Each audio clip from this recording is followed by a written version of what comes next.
Hey guys, what is happening? Today we've got kind of a fun cook. We've got some Master Kobe tri-tip from our supplier Premier Meat. He rarely gets this stuff. It runs about 25 bucks a pound, so it's not like we're cooking it every day, but we figured we might as well give it a try. It's nice to have these splurges and see what these upper quality top shelf cuts are all about. So we're gonna match it with the 25 bucks a pound being 3 times as expensive as pretty much any other tri-tip that we sell. We're gonna match it with our super high-end Twin Eagle pellet grill, and let's see what it gets us. So we'll start with the smoke. We'll smoke it for a little bit, and then we will crank it up and get that sear going in that pellet grill, and looking forward to this.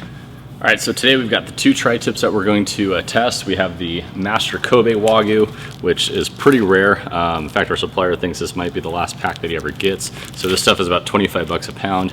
And then we've got our Westholme Australian Wagyu, which runs about 12 bucks a pound. So we're gonna do a blind taste test between these two. And I know through the packaging it might be a little bit hard to see, but the marbling in this Australian Wagyu is crazy.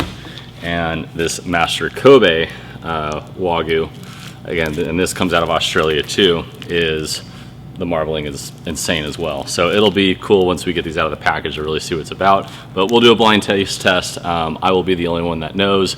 And even then I'll probably end up confusing myself, remember which one is which, label on the pans, and we'll give it a try.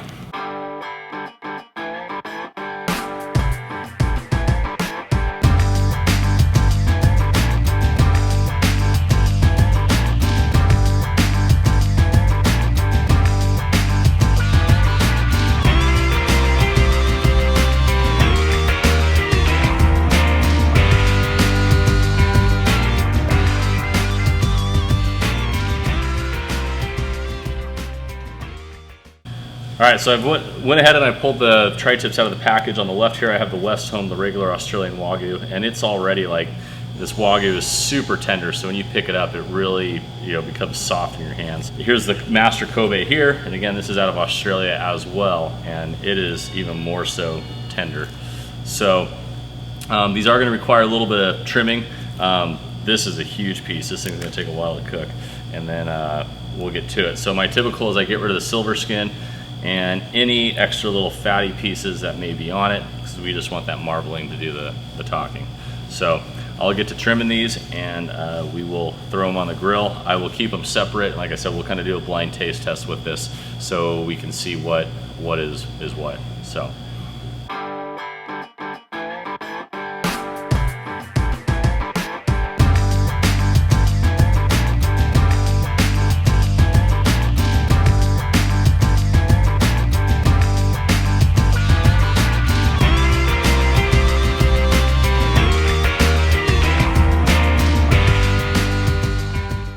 Okay, so again, the left here we have the Australian Wagyu, the Westholme, and then on the right is the Master Kobe. So it might be a little bit hard to decipher in the video, but to me there's a pretty clear evidence that there's a lot more marbling. Like I look through here, I mean, this is A+ marbling. This is just insanity, the level of marbling in this. So it's really going to be interesting to see the difference between these two. And then seasoning it, we're just going to do a basic salt, pepper, garlic. This is actually the Santa Maria rub from Oak Ridge Barbecue. And so we'll just season this up, keep it simple, and we'll throw it on the grill and see what we got.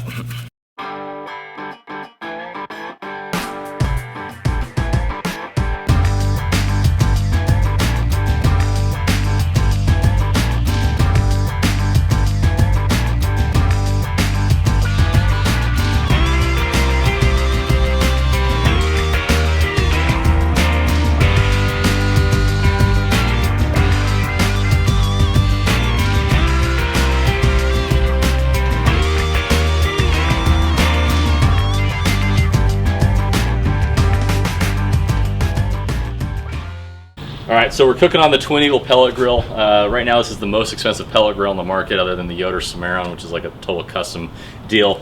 But yeah, so this thing runs with the cart, you're about $8 grand. It is truly amazing. I know people wonder why you'd spend that kind of money on a grill. You just kind of have to use them to know. It's the features, the ability is insane. But we're going to be cooking at 250, throwing the tri-tip on. We'll smoke it for a little bit, and we'll finish up with the sear on the direct insert. So I'm going to put the Kobe on the right, and then we will do the Australian Wagyu on the left. And we will throw a temp probe in and monitor it, and we'll sear it up when we're about 125 degrees.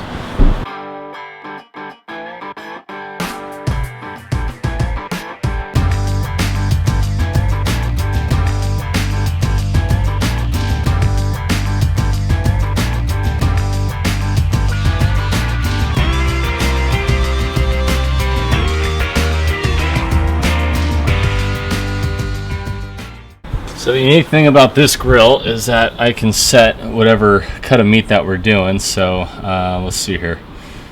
Display. Let's see what that one is. Brisket. Nah, we're not doing a brisket. There we go, tri-tip. And let's go to a rare, which is 125, which is good. I'm going to take it more than that, but I want us to bump the barbecue to 325. But so I'm just going to actually override this right now, and we will just wait until the meat hits about 125, and then we'll go ahead and turn this thing into the sear mode. Okay, so the tri-tips have reached about 110, 115 degrees. So at this point, I'm going to pull them off, and we're going to convert the grill into sear mode. So we actually haven't done it on this grill in the, we've done the charcoal mode, but we haven't done the sear mode, so I'm really curious to see how well it works. Knowing Twin Eagles and their design of the briquettes, it's probably going to do a pretty darn good job. So we're going to convert it over now, and we'll finish up this last phase of cooking these. Alright, so the probes are out, and again, because we're doing a taste test on these, I'm going to keep these a little bit separate, so I know what is what. And converting this to grill sear mode, put some heat gloves on here.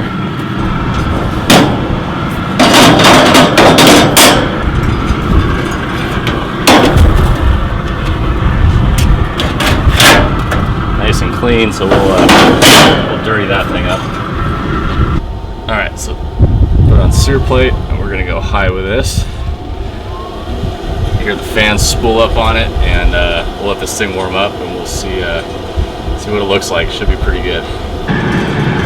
Alright, so in sear mode, the infrared temp gun down below, we're almost 750 degrees. If I hit it right on the grate, yeah, we're well over 700 degrees, so this thing should put a pretty damn good sear on these tri-tips.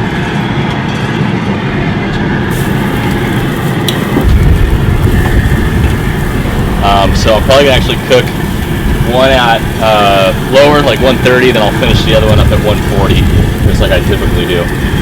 So yeah, I'm a very big believer that tri-tips need to be cooked to 140, even though people disagree, but the cut of meat's tough. Remember, tri-tip used to be a disposable piece of meat. Butchers would throw it away because it was kind of unliked and kind of tough. So if you take it to that 140, it really renders and breaks that fat and the tissues down a lot better, and I think it just gives you a way better overall texture.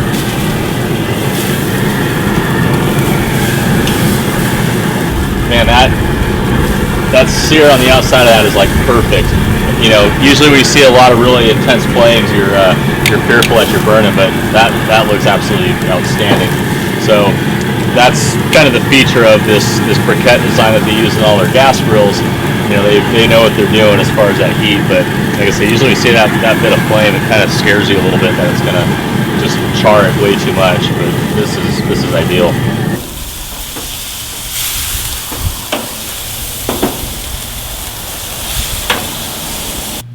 Alright, so I pulled off the tri-tips. Again, I'll cut them up when we do the blind taste test. They won't know, but I know what is what. So the interesting thing about this Wagyu, when it's that well marbled, it will finish up really quick. So it hit 140 and jumped up immediately thereafter. So, and this stuff is pretty darn tender. So we'll get this sliced up, I'll separate it out, and we'll let everybody taste either side and see if they can determine what is what.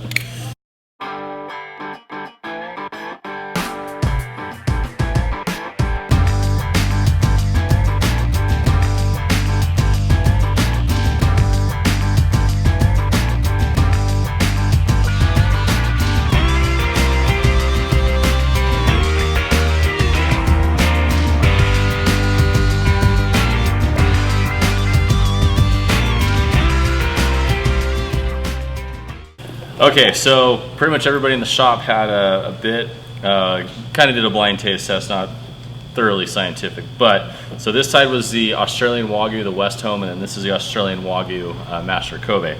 So, and this stuff is 25 bucks a pound, this stuff is 12 and change a pound, so literally half the price. But if you haven't tried the Australian Wagyu, it is ridiculous, it is really good. So this was a little less marbled, it definitely had a lot more beefier flavor to it, but this had that, mirrored that Japanese style where it was very smooth, a lot fattier, definitely a lot more tender.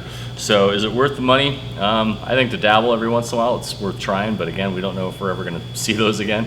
And then the Australian Wagyu is just, it's so good. So anyways, a very interesting test side by side.